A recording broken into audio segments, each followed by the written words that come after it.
और नमस्ते भारत में अब आगे बढ़ेंगे आज की एक बड़ी खबर के साथ। खबर ज्ञान वापी विवाद से जुड़ी है क्योंकि आज ये फैसला आएगा कि व्यास जी के तहखाने में जो पूजा पाठ शुरू हुई है डिस्ट्रिक्ट कोर्ट के आदेश पर वो जारी रहेगी या रुकेगी। ये बड़ी अपडेट। ज्ञान वापी विवाद में आज बड़ा फैसला आएगा। आज व्यास तहखाने में पूजा पर फैसला इलाहाबाद हाईकोर्ट सुनाएगा। पूजा जारी रखने पर यह फैसला होगा। जारी रहेगी पूजा या रुकेगी, इस पर सुबह 10 बजे इलाहाबाद हाईकोर्ट फैसला सुना सकता है। तो ये बड़ी अपडेट और इस खबर पर हमारी नजर रहेगी आगे भी। आज महत्वपूर्ण दिन इस सारे प्रकरण में। ज्ञान वापी विवाद में डिस्ट्रिक्ट कोर्ट के आदेश पर पिछले दिनों फिर से पूजा पाठ शुरू हुआ व्यास जी के तहखाने में। अब वो जारी रहेगा या नहीं, इस पर आज इलाहाबाद हाईकोर्ट फैसला सुनाएगा। चलिए आपको कुछ और अपडेट्स दे दें। वाराणसी जिला अदालत के फैसले के बाद ज्ञान वापी परिसर में मौजूद व्यास जी के तहखाने में बीते 31 जनवरी की रात से पूजा पाठ शुरू हुआ। अब वो जारी रहेगा या रुकेगा, यही आपको हम बताने जा रहे हैं। इस पर जिला जज का फैसला आया, पहला महत्वपूर्ण बिंदु आप समझ लें। और उसके बाद वहां पर पूजा पाठ शुरू हुआ। 1993 तक वहां पर पूजा होती थी, फिर उस पर रोक लगा दी गई और फिर उसके बाद इस फैसले के बाद शुरुआत हुई। मस्जिद कमेटी ने हाईकोर्ट में इसके खिलाफ याचिका दायर की थी। 15 फरवरी को इस मामले में सुनवाई पूरी हो गई और इलाहाबाद हाईकोर्ट ने अपना फैसला सुरक्षित रख लिया। जस्टिस रोहित रंजन अग्रवाल की सिंगल बेंच में इस मामले की सुनवाई हो रही है और आज सुबह 10 बजे इस मामले में अहम फैसला सुनाया जाएगा और इस फैसले से यह स्पष्ट हो जाएगा कि वहां पर पूजा जारी रहेगी या नहीं। इसी बीच एक बड़ी अपडेट आपको दे दें। आज फैसला आना है और उससे पहले वहां पर ये आपको बड़ी अपडेट दे दे, उससे पहले वहां पर सुरक्षा के पुख्ता इंतजाम है। उससे पहले AIMIM चीफ असदुद्दीन ओवैसी का बयान भी सामने आया है। इसमें उन्होंने ज्ञान वापी का नाम लिए बिना बहुत कुछ कह डाला है। उन्होंने कहा है मस्जिद पर कोई बातचीत नहीं होगी, तुम अपने घर का सौदा कर लो, मस्जिद अल्लाह का घर है, तुम एक मस्जिद खो चुके हो, अब कोई मस्जिद नहीं खोएंगे। यह बयान है असदुद्दीन ओवैसी का, दिखाते हैं आपको। नहीं, मस्जिद पे बातचीत होंगी, क्यों? मस्जिद तुम्हारी बात की जायदाद है। तुमको शरीयत नहीं मालूम, तुमको कुछ नहीं मालूम और बीजेपी ऐसे लोगों को तैयार कर रही जिनको ना शरीयत से कोई वास्ता, जिनको ना कुरान और सुन्नत से कोई वास्ता, ना समझ उनको। नहीं, कुछ नहीं होता, मस्जिद पे बातचीत करनी चाहिए। अरे अपना घर का सौदा तुम कर लो, मगर ये अल्लाह का घर है, इस पे कोई बातचीत नहीं हो सकती है। एक मस्जिद खो दिया और कोई मस्जिद नहीं खोएंगे इंशाअल्लाह ताला। तुमने ईमान बेचना चाहते हो, बेचो तुम, मगर अल्लाह का घर है ये। तुमको कोई हक नहीं दिया कि कोई किसी मस्जिद के बारे में बात कर सके। और हमारी जिम्मेदारी है, हम मुसलमानों की जिम्मेदारी है कि हम मस्जिद को आबाद रखें। कौन कह रहा है? अल्लाह किससे कह रहा है कि मस्जिदों को आबाद रखो? हमसे कह रहा है कि तुम रसूल अल्लाह सल्लल्लाहु अलैहि वसल्लम की उम्मत हो, तुम अल्लाह पर यकीन करते कि अल्लाह तुम्हारा रब है, तुम आखिरत पर यकीन करने वाले हो और तुम किसी से नहीं डरते सिवाय अल्लाह के। और अब बात देश को आज मिलने वाली एक बहुत बड़ी सौगात की। आज पीएम मोदी देश को 41,000 करोड़ रुपए की सौगात देने वाले हैं। रेलवे को देश की लाइफलाइन कहा जाता है, उसी लाइन को और मजबूत बनाने के लिए आज प्रधानमंत्री रेलवे से जुड़ी 2000 परियोजनाओं का उद्घाटन और साथ ही शिलान्यास करने वाले हैं। पीएम मोदी आज दोपहर 12:30 बजे वीडियो कॉन्फ्रेंसिंग के जरिए 41,000 करोड़ की परियोजनाएं देश को समर्पित करेंगे, साथ ही आधारशिला भी रखने वाले हैं। तो देश को आज बड़ी सौगात, 41,000 करोड़ की परियोजनाओं की सौगात वीडियो कॉन्फ्रेंसिंग के जरिए आज पीएम मोदी देने वाले हैं।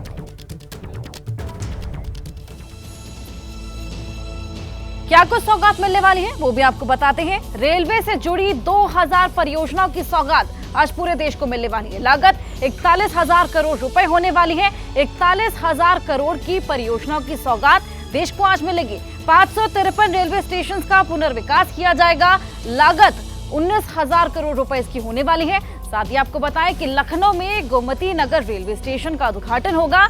385 करोड़ रुपए में इसका पुनर्विकास हुआ है और ऐसे में 1500 रोड ओवर ब्रिज, साथ ही अंडरपास की सौगात जिसकी लागत आपको बताएं 21,520 करोड़ रुपए होने वाली है। तो ये तमाम बड़ी सौगातें आज देश को मिलने वाली हैं। प्रधानमंत्री मोदी रेलवे से जुड़ी 41,000 करोड़ रुपए की परियोजनाओं की सौगात आज देश को देने वाली है। साथ ही आपको बताएं कि आज गृह मंत्री अमित शाह का भी चुनावी दौरा रहने वाला है।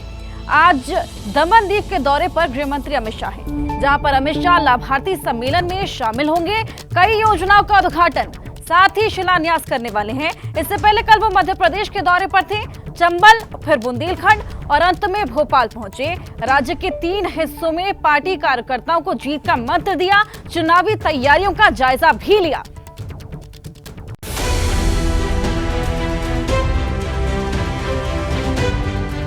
ये सम्मेलन 18वीं लोकसभा में नरेंद्र मोदी जी के नेतृत्व में 400 से ज्यादा सीटों के साथ सरकार बनाने के संकल्प कर मिशन 2024 की तैयारी में जुटे गृह मंत्री अमित शाह ने रविवार को मध्य प्रदेश के 3 अलग अलग इलाकों में पार्टी कार्यकर्ताओं को जीत का मंत्र दिया। अमित शाह के मध्य प्रदेश के दौरे की शुरुआत ग्वालियर से हुई, जहां उन्होंने चंबल क्लस्टर की 4 लोकसभा सीटों पर चुनावी तैयारियों का जायजा लिया। चंबल क्लस्टर में चुनावी रणनीति पर चर्चा के बाद गृह मंत्री बुंदेलखंड के छतरपुर पहुंचे, जहां उन्होंने बूथ समिति सम्मेलन में शिरकत की। यहां एक तरफ अमित शाह ने मध्य प्रदेश को बीजेपी संगठन की भूमि बताते हुए हर बूथ पर जीत का टारगेट दिया, तो दूसरी तरफ दावा किया कि मोदी सरकार ने अपने सभी वादे पूरे किए। भारतीय जनता पार्टी अपने बूथ के कार्यकर्ताओं के कारण ही चुनाव जीतती है, ये हम सभी का विश्वास है। मित्रों, इस बार मोदी जी ने 400 पार का हमें लक्ष्य दिया है। मध्य प्रदेश तो ये हमारे संगठन की भूमि है, ये भारतीय जनता पार्टी के कमल की भूमि है। कोई बूथ ऐसा न हो जहां भारतीय जनता पार्टी का विजय न हो। इस संकल्प के साथ मोदी जी के नेतृत्व में लोकसभा के अंदर जाना है। मित्रों, 10 साल के अंदर हमने दिया हुआ हर वादा पूरा किया है। हमने कहा था अयोध्या में राम मंदिर बनाएंगे। 22 जनवरी 2024 10 सहस्त्र सालों के इतिहास में नोट कर लीजिए, 10 सहस्त्र साल के इतिहास में एक दिन बन गया है जब रामलल्ला 500 साल के बाद अपने भव्य मंदिर में विराजमान हुए हैं। हमने कहा था धारा 370 को हम हटाकर रहेंगे। इस देश के अंदर 2 निशान, 2 विधान, 2 प्रधान नहीं रह सकते। 5 अगस्त 2019 को मोदी जी ने धारा 370 को समाप्त कर दिया। मित्रों, आज कश्मीर भारत माता का मुकुट बनकर हमारे सामने। हम वादा किया था सेना के रिटायर्ड जवानों को 1 रैंक 1 पेंशन देंगे, मगर कांग्रेस पूरी नहीं करती थी। मोदी जी ने वो भी पूरा कर दिया। हमने वादा किया था कि 3 तलाक को समाप्त कर देंगे। मोदी जी ने मुस्लिम माताओं के बहनों के कल्याण के लिए ट्रिपल तलाक की प्रथा को भी समाप्त कर रख दिया। हमने वादा किया था कि विधानसभा और लोकसभा में 33% आरक्षण माताओं को, बहनों को देंगे, मातृशक्ति को सम्मानित करेंगे। कांग्रेस पार्टी ने वो नहीं किया। भारतीय जनता पार्टी ने वो वादा भी पूरा कर दिया। फरवरी महीने में अमित शाह लगातार अलग अलग राज्यों के दौरे पर हैं। 11 फरवरी को उन्होंने कर्नाटक का दौरा किया, तो 12 और 13 फरवरी को गुजरात दौरे पर रहे। 20 फरवरी को अमित शाह ने राजस्थान में कार्यकर्ताओं को चुनावी मंत्र दिया, तो 22 फरवरी को छत्तीसगढ़ में तैयारियों का जायजा लिया और रविवार को मध्य प्रदेश पहुंचे, जहां ग्वालियर और छतरपुर के बाद शाम को गृह मंत्री भोपाल पहुंचे और प्रबुद्ध जन सम्मेलन में उन्होंने कांग्रेस और इंडिया गठबंधन पर निशाना साधा। हमारे देश का लोकतंत्र ये 4 नासुरों के बीच में बटा रहा, जातिवाद, परिवारवाद, तुष्टीकरण और भ्रष्टाचार। नरेंद्र मोदी जी ने 10 ही साल के अंदर चारों नासूरों को समाप्त कर जातिवाद, परिवारवाद, भ्रष्टाचार और तुष्टीकरण की जगह पॉलिटिक्स ऑफ परफॉर्मेंस का स्थापना किया और आज देश सच्चे लोकतंत्र की दिशा में जा रहा है। ये सातों पार्टियां एक प्रकार से अपने परिवार के हितों के लिए काम करने वाली है। मैं आज भोपाल के प्रबुद्धजनों से बात करने आया हूं कि परिवार के हितों की जो बात करते हैं, जो अपने बेटे बेटी भतीजे भतीजियों को मुख्यमंत्री प्रधानमंत्री बनाना चाहते हैं, वो भारत के गरीब की चिंता नहीं कर सकते, भारत की चिंता नहीं कर सकते, भारत को विश्व को सम्मान नहीं दिला सकते। भारत को विश्व में सम्मान वो ही व्यक्ति दिला सकता है जिसका जीवन का क्षण क्षण और शरीर का कण कण मां भारती को समर्पित हो। मध्य प्रदेश में बीजेपी ने इस बार सभी 29 सीटों पर जीत का परचम लहराने का लक्ष्य रखा है। पिछले लोकसभा चुनाव में सिर्फ छिंदवाड़ा सीट को छोड़ दिया जाए तो बाकी 28 सीटों पर कमल का विजय रथ दौड़ा था। ये वो वक्त था जब मध्य प्रदेश में कमलनाथ की सरकार थी, लेकिन विधानसभा चुनाव में जीत के बाद बीजेपी के हौसले इस बार बुलंदियों पर। आज शंभू और खनौरी बॉर्डर पर डब्ल्यूटीओ के खिलाफ होगा विरोध, किसान जलाएंगे डब्ल्यूटीओ का पुतला। संयुक्त किसान मोर्चा की बैठक के दौरान लिया गया था फैसला। आज ट्रैक्टर के जरिए विरोध जताएंगे किसान। नेशनल हाईवे और स्टेट हाईवे के एक साइड ट्रैक्टर को खड़ा कर जताएंगे अपना विरोध। संयुक्त किसान मोर्चे के आह्वान पर किसानों का आंदोलन। आज वेस्ट यूपी में भी निकलेगा ट्रैक्टर मार्च। राकेश टिकैत ने किसानों से कही थी हाईवे के एक तरफ ट्रैक्टर खड़ा कर विरोध जताने की बात। अपने गांव से लगते हाईवे पर ट्रैक्टर खड़े कर मार्च निकालेंगे किसान। आज सुबह 11 बजे शुरू होगा किसानों का ट्रैक्टर मार्च। शाम 4 बजे तक हाईवे किनारे पर खड़े रहेंगे किसानों के ट्रैक्टर। हाईवे को नहीं किया जाएगा बाधित। किसान नेताओं ने दिए शांतिपूर्ण तरीके से विरोध जताने के निर्देश। मुजफ्फरनगर में भारतीय किसान यूनियन आज बनाएगी ट्रैक्टर्स की श्रृंखला। दिल्ली हाईवे के किनारे पर ट्रैक्टर खड़े कर बनाई जाएगी श्रृंखला। किसान आंदोलन में कुछ ढील होते ही खोली जा रही दिल्ली की सीमाएं। सिंघू बॉर्डर से हटाए गए बैरिकेड। ट्रैफिक व्यवस्था सुचारू करने के लिए फैसला लिया गया। हरियाणा के झज्जर जिले के बहादुरगढ़ में आईएनएलडी के प्रदेश अध्यक्ष नफे सिंह राठी की गोली मारकर हत्या। एक साथी की भी फायरिंग में मौत। नफे सिंह राठी के बेटे राजेंद्र सिंह का बयान। पिछले 6 महीने से उन्हें जान से मारने की धमकी मिल रही। सीएम से गुहार के बाद भी नहीं मिली सुरक्षा।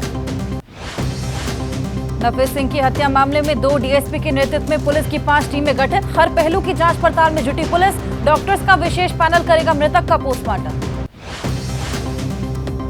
आईएनएलडी के नेता अभय चौटाला ने नफे सिंह राठी की हत्या पर राज्य सरकार को ठहराया जिम्मेदार। कहा सूचना के बाद भी नफे सिंह को नहीं मिली सुरक्षा। मामले की सीबीआई जांच। कांग्रेस नेता भूपेंद्र सिंह हुड्डा ने नफे सिंह की हत्या पर दुख जाहिर किया। हत्या के बाद कानून व्यवस्था पर सवाल उठाए। कहा प्रदेश में कानून व्यवस्था फेल। नफे सिंह राठी की हत्या पर हरियाणा के गृह मंत्री अनिल विज ने जताया गहरा शोक। कहा घटना बेहद दुखद। अधिकारियों को जल्द से जल्द कार्रवाई के निर्देश।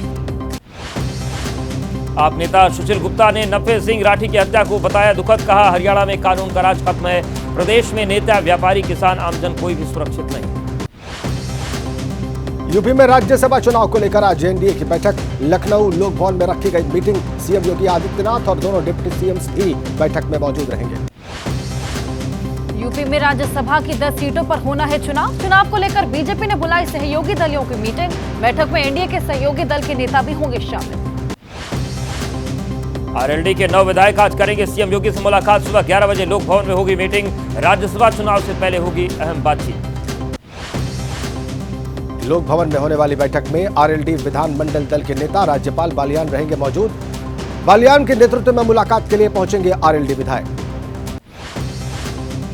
मथुरा में आरएलडी अध्यक्ष जयंत चौधरी का बयान। एनडीए के साथ सीट बंटवारे पर अभी नहीं हुई बात। फिलहाल राज्यसभा चुनाव में सभी विधायकों का मत पार्टी के निर्णय के साथ।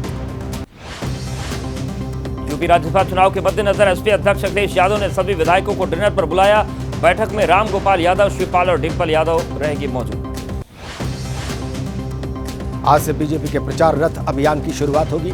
सुबह 10 बजे जेपी नड्डा हरी झंडी दिखाकर रथों को रवाना करेंगे। सरकार की 10 वर्षों की उपलब्धियां, विकसित भारत पर आधारित होगा प्रचार रथ।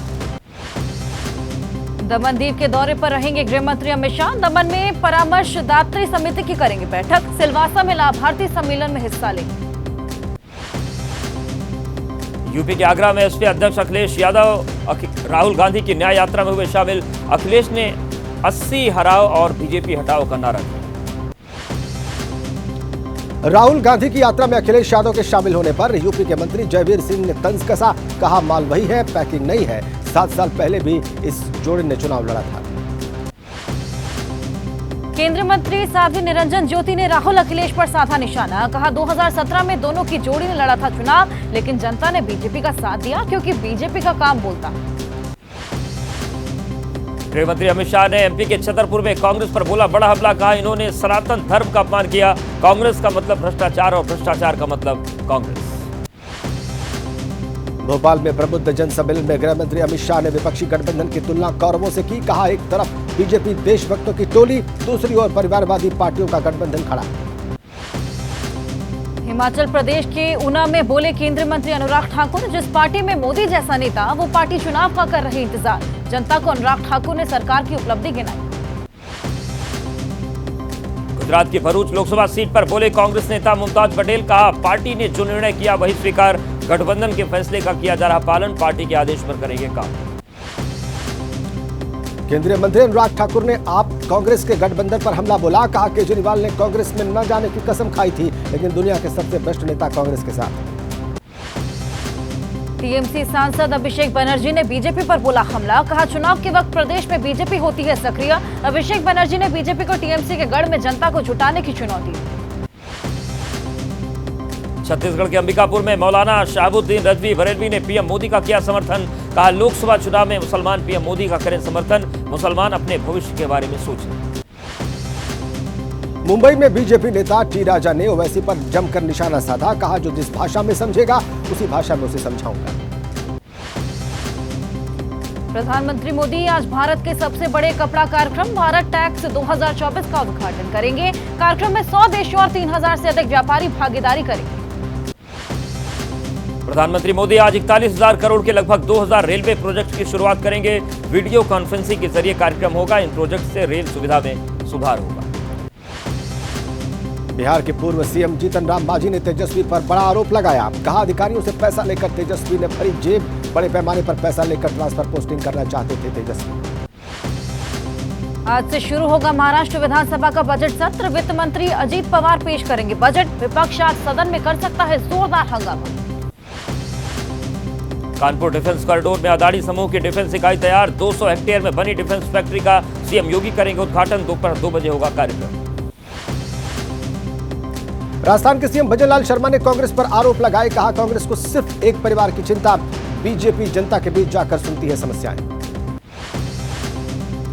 राजस्थान के शिक्षा मंत्री मदन दिलावर का बयान। कहा स्कूलों को लव जिहाद का अड्डा नहीं बनने देंगे। धर्मांतरण का षड्यंत्र रचने वालों के खिलाफ सख्त कार्रवाई होगी। दिल्ली सरकार के मंत्री गोपाल राय का बयान। कहा दिल्ली सरकार के पास पावर जीरो है और जिम्मेदारी 100%। ऐसे में सरकार चलाना असंभव। बीजेपी पर अधिकारियों को धमकाने का आरोप। दिल्ली बीजेपी अध्यक्ष ने दिल्ली सरकार पर हमला बोला। कहा वाटर बिल सेटलमेंट से दिल्ली की जनता को ठग कर चुनाव की तैयारी कर रहे अरविंद केजरीवाल। यूपी में रायबरेली एम्स के उद्घाटन के बाद बोले सीएम योगी। कहा नए भारत में तेजी से हो रहे विकास कार्य। बेहतर मेडिकल सुविधा से लोगों को मिलेगा बेहतर इलाज।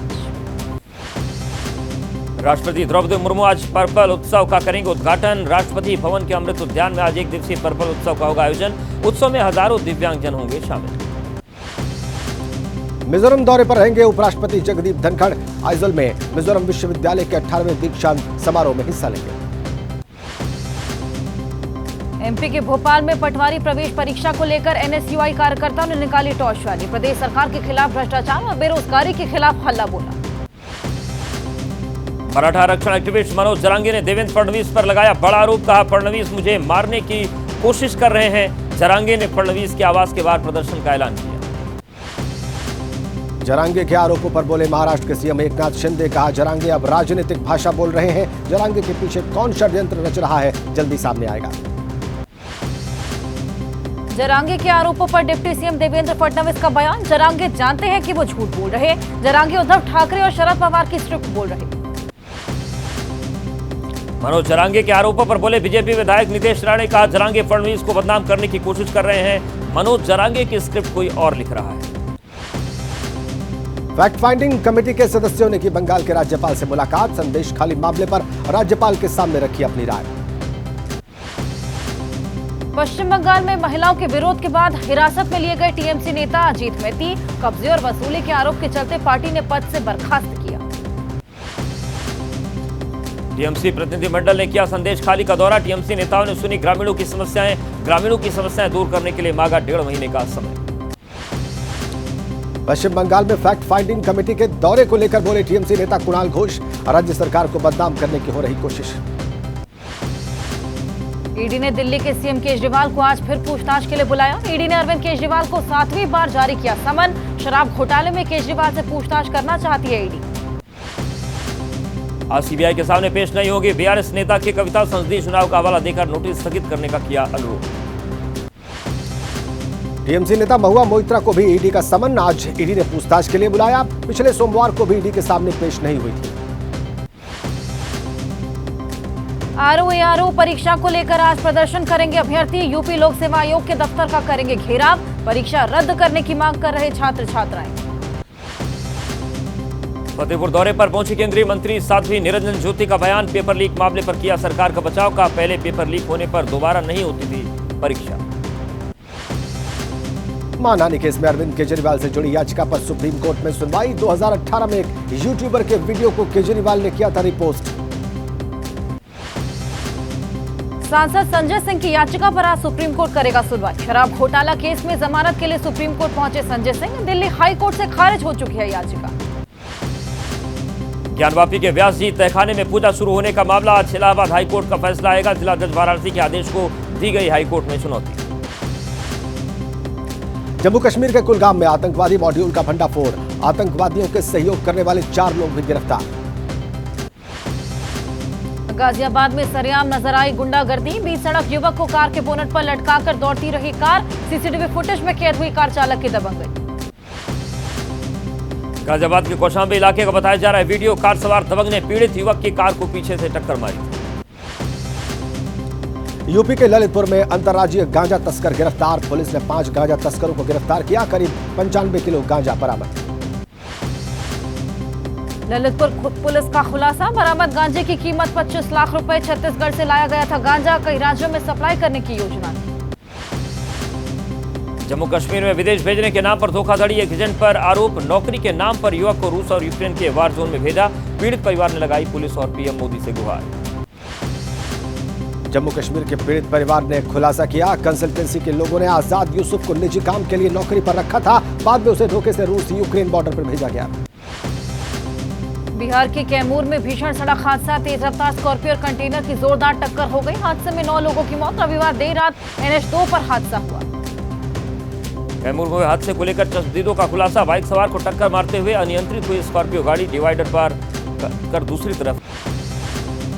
ओडिशा में गोला बारूद कारखाने के गोदाम में विस्फोट हो गया, दूर से सुनी गई धमाके की आवाज, अभी साफ नहीं विस्फोट की वजह। यूपी के कौशाम्बी में पटाखा फैक्ट्री में विस्फोट, हादसे में पटाखा फैक्ट्री मालिक के बेटे समेत 7 लोगों की मौत। कौशाम्बी पटाखा फैक्ट्री ब्लास्ट में 7 लोग गंभीर रूप से घायल, सभी को प्रयागराज मेडिकल कॉलेज में भर्ती कराया गया। छत्तीसगढ़ के बीजापुर में नक्सलियों की साजिश में CAF का जवान शहीद, IED ब्लास्ट की चपेट में आने से शहीद हुआ जवान। छत्तीसगढ़ के सुकमा में ओडिशा बॉर्डर से सटे इलाके में नक्सलियों के बारूद का जखीरा बरामद, 2 IED बम के साथ अन्य सामान बरामद, मौके पर BDS की टीम ने बमों को डिफ्यूज किया। जम्मू कश्मीर के गांदरबल में एक घर में लगी भीषण आग लगने से लाखों का सामान जलकर राख। उज्जैन में विश्व की पहली वैदिक घड़ी वैदिक टावर पर हुई स्थापित, 1 मार्च को पीएम मोदी वर्चुअली वैदिक घड़ी का करेंगे लोकार्पण। शब-ए बारात के मौके पर दिल्ली में रहे सुरक्षा के कड़े इंतजाम, लोगों ने एक दूसरे को शब-ए बारात की मुबारकबाद दी। शब-ए बारात की रात लोग जागकर करते हैं इबादत। जम्मू कश्मीर के श्रीनगर में शब-ए बारात की लोगों ने एक दूसरे को मुबारकबाद दी, दरगाह हजरत बल में मुसलमानों ने इबादत की, रात भर गुनाहों से तौबा।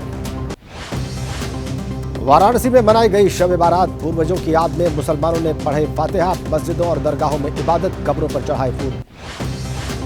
लखनऊ में शब-ए बारात पर एक दूसरे को दी बधाई, कब्रिस्तानों में इबादत करते दिखे लोग, दरगाह मस्जिदों में लोगों ने इबादत की।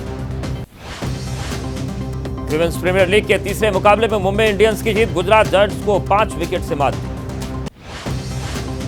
विमेंस प्रीमियर लीग में आज दिल्ली कैपिटल्स और यूपी वॉरियर्स के बीच मुकाबला शाम 7:30 बजे बेंगलुरु के चिन्नास्वामी स्टेडियम में होगा मैच।